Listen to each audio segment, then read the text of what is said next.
సకల దేవతా స్వరూపుడు శ్రీ షిరిడి సాయినాథ్ మహారాజ్ గారి పాదార విందాలకు శిరస్సు వంచి నమస్కరించుకుంటూ బాబా ఇలా చెప్తున్నారు. నా పద్ధతి మిక్కిలి విశిష్టమైనది. ధ్యాత, ధ్యానము, ధ్యేయము అను మూడింటికి గల భేదము పోయి ధ్యానించువాడు చైతన్యముతో నైక్యమై బ్రహ్మముతో నభిన్నమగును. తల్లి తాబేలు నదికి ఒక ఒడ్డున ఉంటే దాని పిల్ల ఇంకొక ఒడ్డున ఉంటుంది.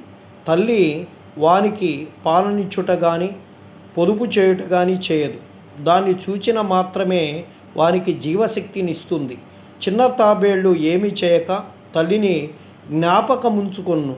తల్లి తాబేలు చూపు చిన్న వానికి అమృతధార వలె పనిచేస్తుంది. ఇదియే వాని బతుకునకు సంతోషమునకు ఆధారము. అలాగే గురువునకు శిష్యునకు గల సంబంధం అట్టిదే. బాబా ఈ మాటలు పూర్తి చేసేసరికి హారతి పూర్తయింది. అందరూ శ్రీ సచ్చిదానంద సద్గురు సాయినాథ మహారాజ్కి జయ అని జయ జయధ్వానాలు చేస్తూ ఉన్నారు.